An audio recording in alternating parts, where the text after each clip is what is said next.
Bonsoir à tous, ravi de vous retrouver pour une nouvelle édition sur Monaco Info. Voici les titres de votre journal. Stéphane Valéry quittera la présidence du Conseil national lundi prochain pour se consacrer à ses nouvelles missions à la Société des Bains de Mer. Il sera notre invité dans quelques instants. Les établissements scolaires de la Principauté s'engagent pour la transition énergétique avec le pacte école. Comment se traduit-il? Qui est impliqué? Élément de réponse dans ce journal. Nous vous emmènerons dans les allées du Monaco Yacht Show découvrir les dernières tendances du secteur. Puis Scott Parazynski sera notre invité. L'astronaute américain qui compte 5 missions spatiales à son actif était en Principauté pour partager son parcours atypique. Et enfin, les joueurs de l'AS Monaco Basket découvrent leur nouveau terrain de jeu avant la réception de Roanne dimanche. Une salle Gaston Médecin totalement repensée. Impression à découvrir à la fin de ce journal. Je vous le disais en titre, Stéphane Valéry a annoncé la semaine dernière qu'il quitterait la présidence du Conseil national le 3 octobre. Pressenti pour succéder à Jean-Luc Biamonti au poste de président délégué de la Société des Bains de Mer, Stéphane Valéry a adressé un courrier au Monégasque aujourd'hui dans lequel il revient notamment sur les avancées les plus marquantes sous sa présidence et ses futures missions au sein de la SBM. Il est notre invité de ce JT du 29 septembre.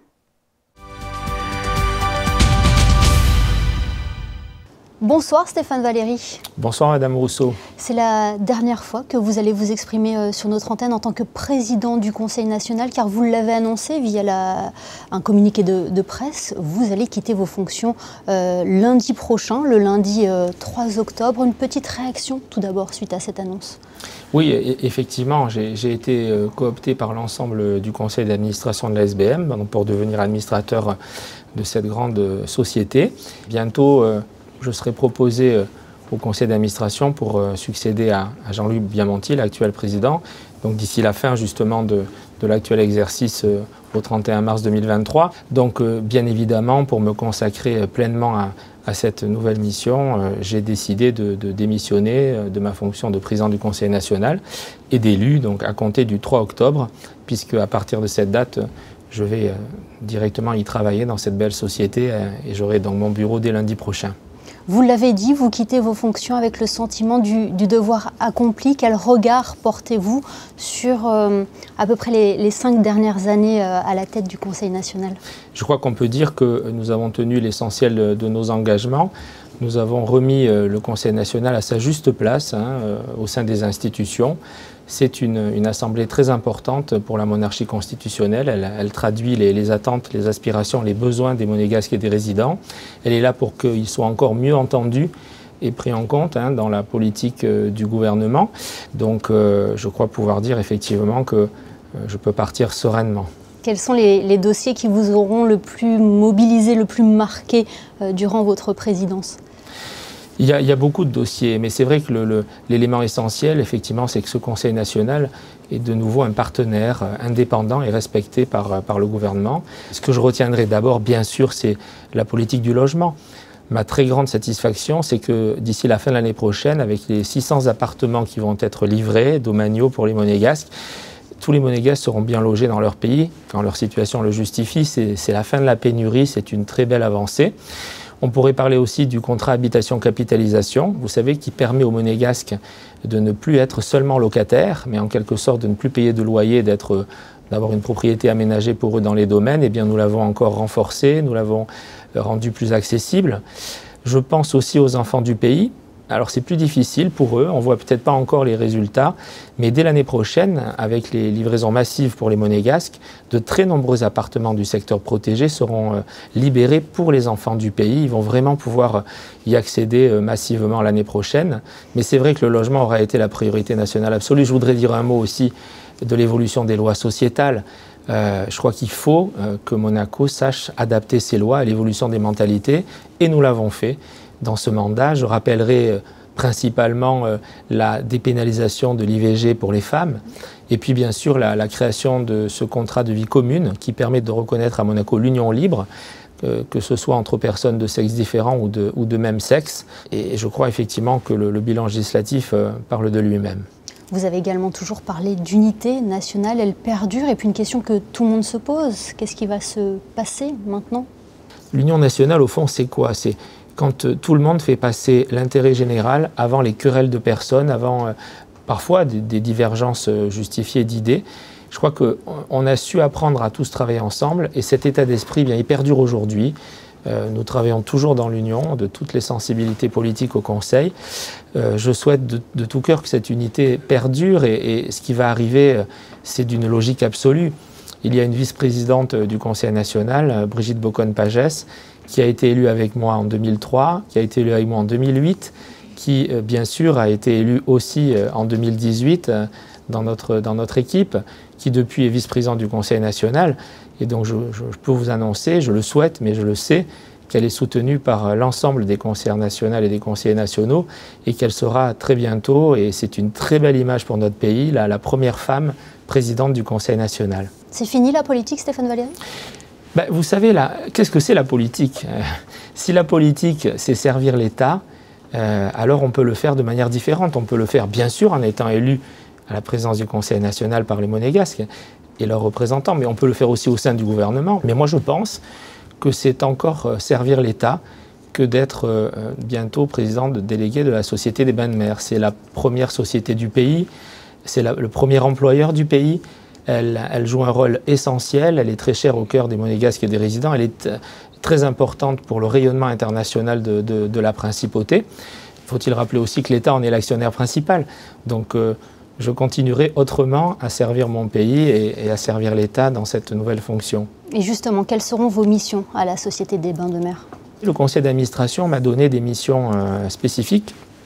Je dois donc analyser l'organisation actuelle de l'entreprise et faire des propositions pour éventuellement en améliorer le fonctionnement.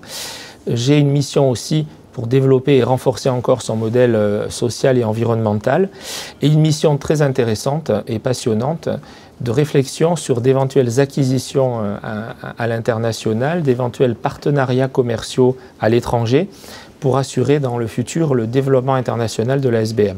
Un mot, Stéphane Valéry, sur la visite du vice-président de la Commission européenne. Vous avez reçu Maroš Šefčovič hier dans l'hémicycle. Quelle est la position du Conseil national à ce sujet ? J'ai redit au vice-président de la Commission européenne que Monaco a un modèle économique et social extrêmement performant, que tout fonctionne aujourd'hui très bien sans traiter avec l'Union européenne, que si je comprends les 4 libertés, les grands principes fondateurs de l'Union européenne, et qui sont parfaitement légitimes et adaptés à des grandes nations, ils ne sont pas clairement transposables à notre petit pays.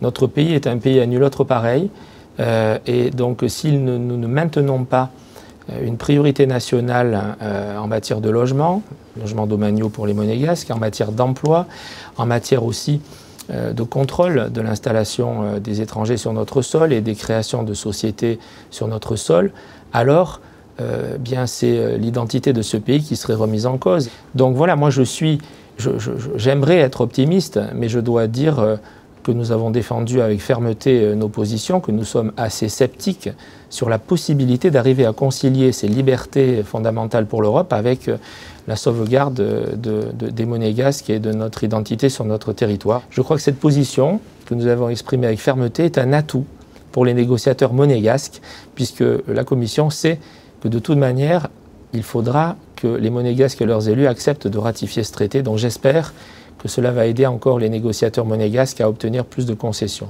Et trouver un juste équilibre. Pour terminer cet entretien, Stéphane Valéry, s'il y avait un message à adresser aux Monégasques en tant que président du Conseil national, lequel serait-il ? D'abord la confiance.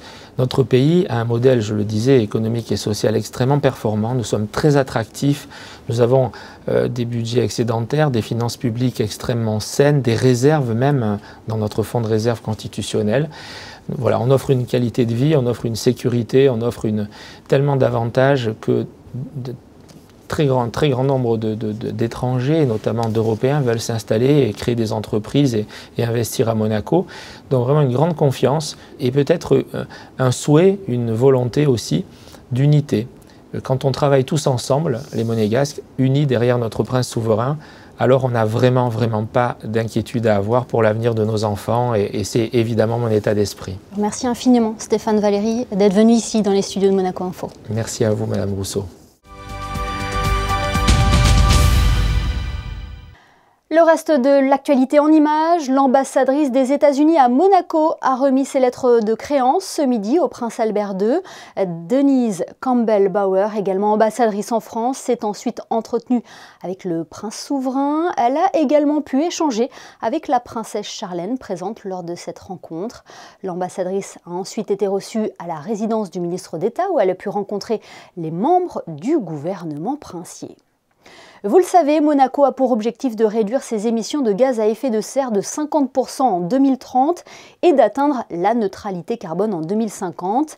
Un objectif ambitieux qui mobilise l'ensemble de la principauté. Exemple hier soir où tous les chefs d'établissement de Monaco étaient réunis pour signer le pacte national pour la transition énergétique. Le reportage de Frédéric Elion et Sylvain Péroumal. L'éducation à l'environnement fait déjà partie des programmes dans les écoles de Monaco depuis des années, avec notamment des ateliers organisés dès le plus jeune âge. Mais une étape supérieure vient d'être franchie mercredi soir en présence du prince Albert II. Tous les chefs d'établissement de la principauté, des écoles primaires, collèges, lycées et universités étaient réunis au lycée technique et hôtelier pour adhérer au pacte national pour la transition énergétique et plus précisément pour signer le pacte école, une extension du PNTE. Pendant un an, on a mis autour de la table les chefs d'établissement, les conseillers pédagogiques, les enseignants, les non-enseignants, les élèves, pour vraiment décliner les actions du pacte telles qu'elles existent, sur la mobilité, l'énergie, les déchets, au milieu scolaire. C'est vraiment un panel de mesures qu'ils ont définies ensemble et qui s'appliquent à toutes les écoles. Il y a des actions obligatoires et il y a des actions volontaires. Et donc là, chacun peut choisir celles qu'ils sont capables de faire et mettre en œuvre dans l'année qui vient la signature du pacte. Parmi les actions typiques de ce pacte école, la gestion des matériels et livres scolaires, la façon dont ils seront récupérés ou réutilisés, ou encore le gaspillage alimentaire, avec cette question posée systématiquement aux enfants du cours Saint-Maur à la cantine, petite ou grosse faim, afin d'ajuster les quantités dans l'assiette. Autre action, la dématérialisation des documents ou les déplacements scolaires à pied plutôt qu'en bus dans la mesure du possible. Et puisque nous parlons d'engagement en faveur de notre planète, la directrice générale du Monaco Yacht Show a remis hier un chèque de 51 000 € à la Fondation Prince Albert II de Monaco. Une somme qui vise à soutenir les différents projets de la Fondation du Prince qui intervient dans 3 domaines, le changement climatique, l'eau et la biodiversité. Restons au Monaco Yacht Show pour découvrir les dernières tendances du moment en matière de grande plaisance. Vanessa Day, si vous êtes sur place, vous avez choisi aujourd'hui de nous parler d'un bateau bien particulier qui connaît un grand succès. Il s'agit d'une production de bateaux pneumatiques de luxe. Ces semi-rigides sont devenus au fil du temps des navires de choix grâce à leur construction légère et performante.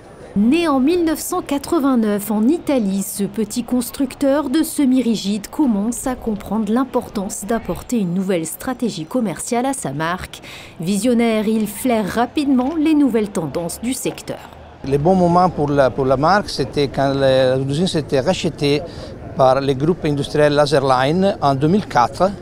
Et à partir de ce moment, la société a évolué dans une direction complètement différente. Donc, dans un chantier qui faisait des centaines de bateaux de taille de 5, 6, 7 mètres, on a commencé avec des collaborations dans le monde de l'automobile, à sortir des bateaux plus importants. On a lancé la gamme Strider, qui aujourd'hui arrive jusqu'à 20 mètres. Avec aujourd'hui 60 millions de chiffres d'affaires, la société est en plein essor. Le semi-rigide présente de nombreuses innovations, avec notamment sa coque dotée d'une carène en V qui offre de bonnes sensations de glisse en navigation. Loin des Zodiacs des années 80, il est aujourd'hui le bateau idéal en famille ou entre amis. Les gens recherchent la simplicité de plus en plus. Ils ne veulent pas nécessairement avoir du monde autour d'eux dans la journée. Ils veulent avoir un petit bateau qu'ils peuvent utiliser seuls, en famille, préparer une petite chose à manger, une petite salade et simplement être tranquille. On est confronté à plusieurs types de clientèle, vous l'imaginez. Il y a des grandes familles qui ont de grands bateaux qui sont à la recherche d'une annexe, mais une annexe sur laquelle justement ils peuvent être en famille. On a aussi des locaux qui ont les moyens d'acheter un bateau qui leur est propre, où il y a une vraie passion derrière. On n'est pas nécessairement dans la recherche de la vitesse, mais on est vraiment dans le confort. C'est je finis la journée au travail ou je sors du bureau. je vais avec ma femme ou mes enfants, on prend le pique-nique et on va faire un tour quand la mer est belle. Glamour et tendance, le semi-rigide affiche aujourd'hui une nouvelle ère sur le marché, un véritable style de vie. Et ce Monaco Yacht Show est également l'opportunité de parler autrement du nautisme et de la grande plaisance avec des invités de marque. Scott Parazinski est un astronaute américain qui a participé à 5 missions spatiales de la NASA. Invité du Captain's Forum au Yacht Club de Monaco, il est intervenu sur la thématique de l'homme et la technologie. Scott Parazinski nous fait l'honneur d'être avec nous ce soir. Bonsoir. Bonsoir. Un astronaute à un événement consacré au yachting, ça peut paraître surprenant. Est-ce que le monde de l'espace et celui de la mer ont des points communs? There are so many corollaries between the two environments. It's the commitment of going away from the safety of port with the resources that you've taken with you, with a team that you hope is well trained, and you'd be able to manage come what may. Going into space is of course very challenging, as it is going to into the deep oceans, and we can't anticipate everything that might happen. And so it's been an amazing experience to be here with the super yacht captains and kind of exchanging stories of how to manage risk and lead teams through adversity. C'est votre expérience, Scott, aussi bien avec la NASA que votre parcours personnel que vous avez voulu partager avec les capitaines de super yachts lors de cette conférence? Yes, I shared some of my experiences dealing with unforeseen challenges, one of which was my team on my last space shuttle mission dealing with a very challenging repair of a solar panel that had never been anticipated, and but it was something that had to be dealt with immediately, much as an emergency aboard a ship far out at sea, and so it was very dynamic being able to interact with the captains and talk about common challenges. Et selon vous, la technologie et l'homme sont complémentaires aujourd'hui? Sans la technologie, vous n'auriez peut-être jamais pu réaliser 5 missions spatiales. That's right. Technology allows us to go further away from the safety of home, take on greater challenges, bring back more science, and to extend human presence. And of course, I'm very excited in the future to see astronauts go back to the moon and soon even to Mars. And of course, we still have much to discover about our own oceans. Our ocean floors are very poorly explored as of today, but in the near future there will be undersea habitats and even undersea economies that I think will develop. Exciting time to be alive. Et quels souvenirs gardez-vous de ces missions, Scott? There's so many lasting memories of seeing your home planet from hundreds of kilometers up, traveling at 25,000 kilometers an hour, seeing a sunrise or sunset every 45 minutes. But some of the most incredible memories are those shared with my crewmates, overcoming adversity, doing difficult spacewalks, and then I think just seeing both the beauty and the fragility of our planet Earth. It's soul-stirring for sure. Et j'imagine aussi que vous avez suivi la mission DART où un vaisseau de la NASA a percuté un astéroïde pour dévier sa trajectoire. C'est une première historique. Hein. There's so many exciting things happening in space right now. You mentioned the DART mission that NASA did a study to see if they could deflect the course of an asteroid. Sort of science fiction when you think about it, but it might be something that we need to think about in the future for planetary protection. We also have rovers on Mars that are caching samples that will one day be returned to scientists here on Earth. Elon Musk is preparing to send astronauts to go colonize Mars. It's just a very exciting time to be alive. Scott, au gré de mes différentes recherches pour préparer cet entretien, j'ai découvert qu'un astéroïde porte votre nom. C'est incroyable. Hein? Yes, I do. As does my wife. My wife is a planetary scientist, and so we're probably one of the few couples that actually have asteroids named after them. Eh bien, merci beaucoup, Scott Parazinski, d'avoir été avec nous ce soir. It was my pleasure. Thanks for inviting me. Passons à toute autre chose à présent. Après la présentation à la presse de la rénovation de la salle Gaston Médecin, il ne manquait plus que des joueurs pour l'habiter. C'est désormais chose faite. De retour de déplacement, la Roca Team a découvert ce matin le nouveau visage de son antre, le reportage de Yannick de Bever et des équipes de Monaco Info. C'est sans doute celui qui était le plus impatient. Yacouba Ouattara entame sa 7e saison au club, alors forcément, quand il découvre le nouveau visage d'une salle qu'il connaissait par cœur, il est loin d'être indifférent. Magnifique, magnifique, ils ont vraiment optimisé le truc. Je pense qu'on a une des plus belles, si ce n'est la plus belle salle de France, actuellement. Et non, ça fait plaisir, hein, rien à voir. On a changé les sièges jaunes pour du bois. Et non, pressé de l'avoir rempli.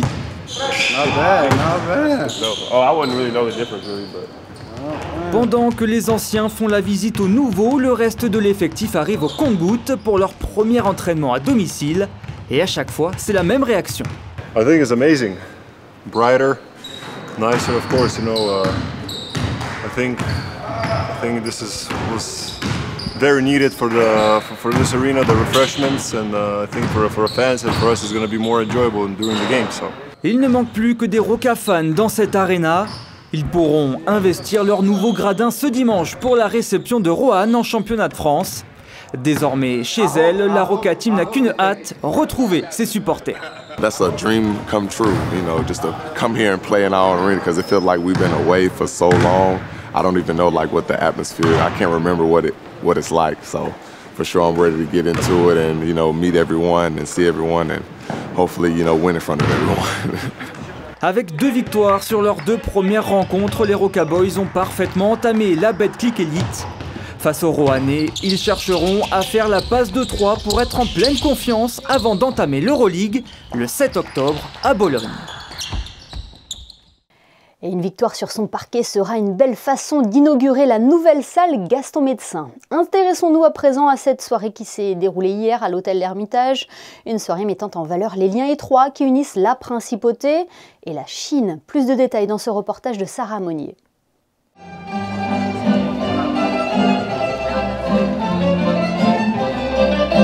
Elle est un bon moyen d'entretenir les liens entre Monaco et la Chine. Absente depuis 2 ans à cause de la Covid-19, la Chennai Night a fait son retour hier soir en marge du Monaco Yacht Show et les enjeux de la manifestation sont multiples, comme la promotion du tourisme ou encore le développement économique. Il est vrai que la communauté chinoise n'est pas très importante en principauté. En revanche, nous avons beaucoup de chefs d'entreprise qui ont des liens avec la Chine, ou ont des relais ou ont des entreprises sur place.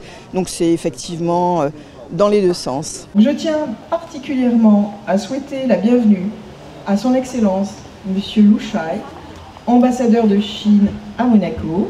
Mais nous avons un dialogue très franc, très direct, ce qui ne nous empêche pas dans le domaine de la culture, de l'économie, du sport aussi, de travailler ensemble et bien sûr sur toute la partie défense de l'environnement, parce que c'est peut-être méconnu, mais notamment le président Xi Jinping est très sensibilisé à la défense de l'environnement et met beaucoup de choses en place. La fondation du prince Albert II a un bureau de représentation permanent à Beijing et il y a beaucoup d'actions qui sont engagées en partenariat avec d'autres associations chinoises dans ce domaine-là. La fondation du prince Albert II a d'ailleurs mis en place un partenariat avec une université chinoise. Une bourse est attribuée à certains étudiants pour encourager leurs recherches en matière de protection de l'environnement et d'écologie. Plus que quelques jours pour découvrir, si cela n'a pas encore été fait, l'exposition Le Chat déambule du côté du Larvoto. Philippe Geluc y présente jusqu'à dimanche 20 sculptures monumentales en bronze qui permet de faire sortir le chat de sa bande dessinée. Jetons un coup d'œil à présent sur vos prévisions météo. Avec vous, Yannick de Bever. Quelle est la tendance pour la journée de demain, Yannick ? Bonsoir Émilie, bonsoir à tous. Les températures vont un peu baisser ce vendredi. Sous les nuages, le thermomètre de la principauté devrait osciller entre 14 et 19 degrés dans la journée. Attention, quelques précipitations orageuses pourraient même tomber dans l'après-midi. Ce ne sera donc pas une très belle journée, mais il ne faudra quand même pas oublier de souhaiter une bonne fête à tous les Jérômes. Oui, le 30 septembre sera également la journée mondiale de la mer. Nous évoquerons d'ailleurs dans notre édition de demain les aires marines protégées et plus précisément le sanctuaire Pélagos. Ce journal est à présent terminé. Merci de nous avoir suivis. On se quitte en images avec les basketteurs de la Roca Team qui ont pris leur marque dans la nouvelle salle Gaston Médecin, salle qu'ils feront vibrer dimanche pour leur premier match à domicile de la saison. Excellente soirée à tous et à demain sur Monaco Info.